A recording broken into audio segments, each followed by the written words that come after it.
उतरत चैतवा हो बाबा चढ़ल बैसाख। उतरत चैतवा हो बाबा चढ़ल बैसाख। देश पैसी खोजी है बाबा पढ़ल दामा। देश पैसी खोजी है बाबा पढ़ल दामा। कैसे के चिन्हबोई बेटी पढ़ल दामाद। बैठल होई है कुर्सी हो बाबा हाथवा लिहल किताब।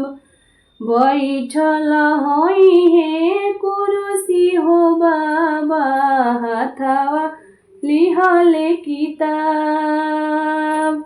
उतरत चैतवा हो बाबा चढ़ल बैसाख। उतरत चैतवा हो बाबा चढ़त बैसाख। बन पैसी खोजी है बाबा हरी हरी बास। बन पैसी खोजी है बाबा हरी हरी बास।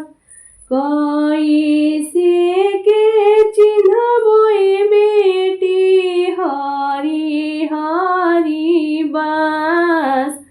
लहसत होई है हो बाबा हरी हरी बास। लहसती होई है हो बाबा हरी हरी बास। चारही बसवई बाबा गड़ी ह चारू कोन। एक बसवा गड़ी है बाबा बेदिया के बीच। एक बसवा गड़ी है बाबा बेदिया के बीच। चारू कलश धरी है बाबा चारू ही कोन। एक कलश धरी है बाबा बेदिया के बीच। एक कलश धरी है बाबा बेदिया के बीच। चार दियावा बरी है बाबा चारू ही कोन। एक दियावा बरी है बाबा बेदिया के बीच। एक दियावा बरी है बाबा बेदिया के बीच। चार जाजी मडसी है बाबा चारो ही कोन। एक जाजी मडसी है बाबा माड़वा के बीच।